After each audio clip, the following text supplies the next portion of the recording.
Bonjour YouTube, nouvelle vidéo, j'espère que vous allez bien. D'ailleurs, je vois que les autres vidéos vous plaisent, il y a des petits j'aime, des petits commentaires par-ci par-là. Et d'ailleurs, cette vidéo, c'est la réponse à un commentaire qui s'affiche normalement à votre écran si j'ai bien fait le montage. Comment faire couver ses poules? Alors, c'est pas facile, parce que déjà, il y a une petite période où il est propice de faire couver ses poules. C'est plutôt en général au printemps.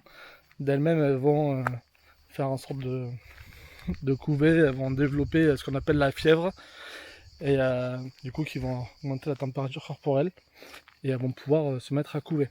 Mais il y a aussi d'autres signes, on va pouvoir les inciter en fait à couver.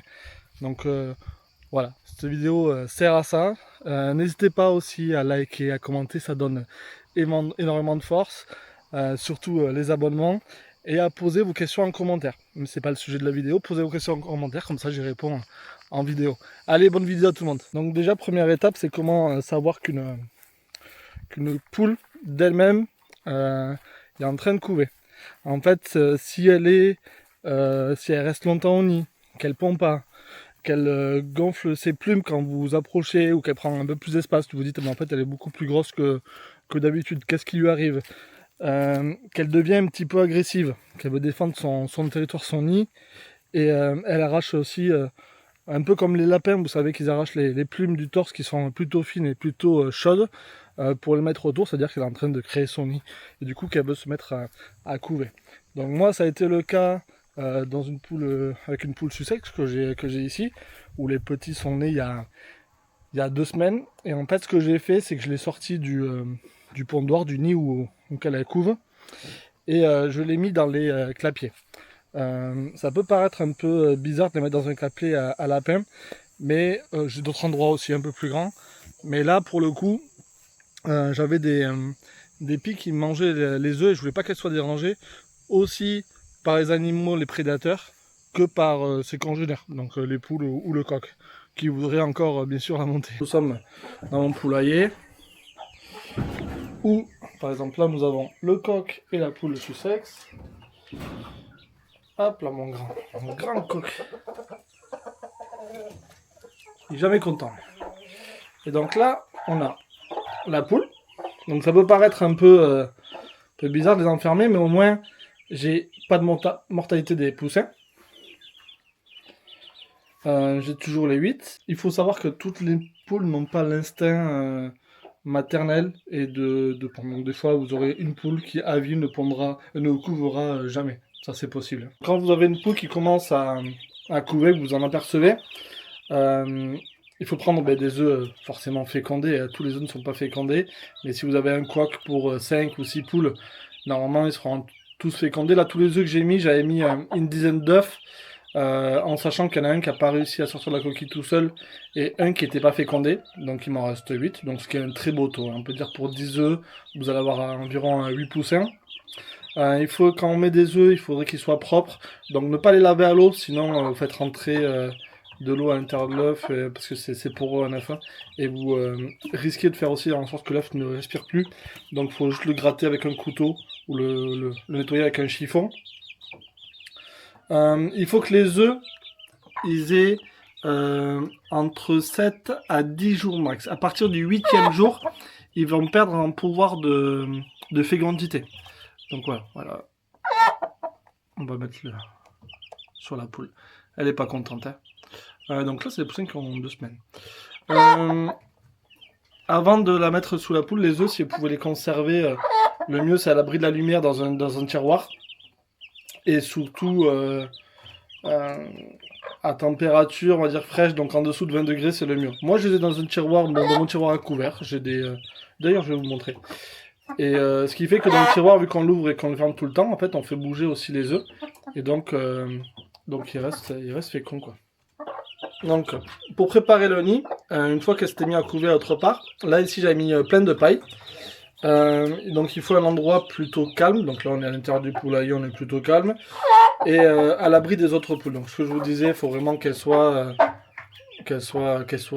dans son monde à elle, quoi, qu'elle soit pas dérangée par les autres. Un endroit propre et plutôt au sec, avec de la paille ou des copeaux. Moi j'avais mis des copeaux. Et surtout, voilà, une protection contre les prédateurs. Donc là, dans un clapier, c'est parfait parce qu'il n'y a aucun endroit où un rat, mis à part les souris, mais c'est pas les souris qui vont manger les œufs. Quand même pas mal de problèmes avec les rats. Donc là, un rat ne peut pas rentrer, quoi. Euh, Combien on pourrait y mettre deux? Alors moi, j'en ai mis 10. On pourrait monter de 10 à 15 œufs. Mais après, ça peut faire beaucoup. Vous aurez de la mortalité chez les poussins. Et la poule, il faudrait que ce soit sur une grosse poule. C'est marrant, il est sur la poule. Le poussin. Il faudrait que la poule elle soit beaucoup plus grosse, qu'elle prenne toute l'amplitude pour bien réchauffer tous les œufs. Bon, la durée de couvaison, c'est 21 jours. Donc c'est 21 jours environ, ça peut arriver à partir de 19 jours jusqu'au 22, 23, 23e jour. Voilà, les dernières naissances que j'ai eues qu'on va aller voir tout à l'heure en couveuse. Il y en a un, le dernier, il est sorti le 23e jour. Il faut laisser faire au maximum. Quand il commence à éclore, donc il commence à casser avec leur bec, il faut laisser faire au maximum. Si vous voyez que le même œuf pendant... Ça peut durer 24 heures une éclosion. Hein. Mais moi, ouais. À partir du moment où ça fait 10, 15 heures qu'il commence à sortir, qu'il a que le bec qui est sorti, bah, il va mourir dans l'œuf. Donc là, sur les deux, vous le mettez sous l'eau. Parce que c'est que soit la coquille, elle est trop sèche, donc il n'arrive pas à sortir, il n'arrive pas à la casser. C'est pour ça que normalement il faut augmenter le taux d'humidité, ce que fait la poule en transpirant. Donc là vous mettez sous l'eau, vous le cassez, vous pouvez le sortir. Yeah. Un poussin qui sort pas naturellement, il est en général voué à une espérance de vie un peu moindre, on va pas se le cacher. Donc une fois qu'ils sont nés, mais il leur faut de la nourriture. J'ai vu qu'on pouvait mettre de la semoule. Moi je n'utilise pas, je vais à Rural Master, j'achète des graines pour premier âge que je vais vous montrer. Hop. Allez mon grand. Donc vous voyez, c'est des miettes de céréales. Et ça va très bien. Ils en raffolent. Attention ma jambe. C'est trop drôle qu'ils soient tout le temps sur le... Hop là. Et même la poule, elle peut le manger. Là j'ai commencé à donner du blé. Les petits en mangent. Alors là c'est de la boue partout parce qu'ils ont renversé toute l'eau. Les petits commencent déjà à manger du blé. Alors pas les premiers jours, mais à partir de la deuxième semaine, vous pouvez leur en donner. Un petit peu. Et surtout pour que la poule ait assez de nutriments. Le blé c'est très bien pour ça. Donc dès que vous avez tous les poussins qui sont sortis, il faut bien vous leur mettez simplement de l'eau à disposition. Et je vous dis là les miettes, moi je leur donne à manger tous les jours, des fois 2 fois par jour. Donc voilà, qu'est-ce que je peux vous dire de plus? Je vais aller vous montrer les autres. C'est toujours mieux de faire des occlusions avec... de faire couver des poules et de faire naître ses poussins avec la poule parce qu'elle va s'en occuper. Elle va aussi les éduquer.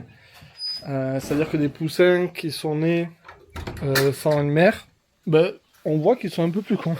Pas vous cacher que, surtout au niveau des mâles, alors ça se trouve c'est quelque chose que moi j'ai remarqué qui est faux, mais on a l'impression qu'elle les éduque vachement plus, ou alors ils ont un système de cohésion.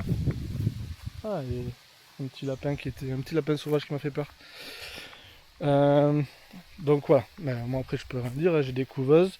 D'ailleurs en couveuse j'ai fait d'autres vidéos dessus. J'ai des poussins qui sont nés semaine dernière et là j'en ai des poussins qui vont naître d'ici 2 jours. Donc je vais faire aussi une vidéo. C'est sur une couveuse AliExpress qui vaut une 60aine d'euros. D'ailleurs je vais vous le montrer. Allez, on finit cette vidéo sur ça. Parce que là en couveuse, effectivement, alors moi c'est des couveuses automatiques, sauf la grosse où il faut gérer le taux d'humidité.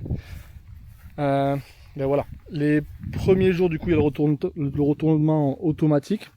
Donc du 18e au 21e jour, on augmente le taux d'humidité à 70-75%. Je vous montre ça, regardez. Donc là on a une couveuse AliExpress, on est à 37,5, donc la température qu'il faut. On est à 72% de taux d'humidité, donc là on est très bien. Et on est au 21e jour et le système de retournement est arrêté. Donc j'ai libéré, on va dire, les œufs du système du panier de retournement. Et donc là, d'ici demain, on va commencer à avoir les premiers becs qui vont sortir. Donc ça sera dans une deuxième vidéo où je vous montrerai l'éclosion et je vais même essayer de vous faire un time-lapse d'un poussin qui est éclos de A à Z. Donc avec tout le bec qui commence à sortir, je pense que ça pourrait être une chouette vidéo. Merci d'avoir regardé cette vidéo dans son entièreté. N'hésitez pas à poser vos questions en commentaire, ça me donne des sujets de vidéos. N'hésitez pas à dire aussi, à rajouter des informations. Hein. On ne sait pas tout, on ne fait pas tout comme il faut. Et puis, n'hésitez pas à vous abonner, à commenter, ça donne de la force. Merci beaucoup. Je vous souhaite à très bientôt pour une nouvelle vidéo. Il y en a une par semaine. Bonne journée, à bientôt.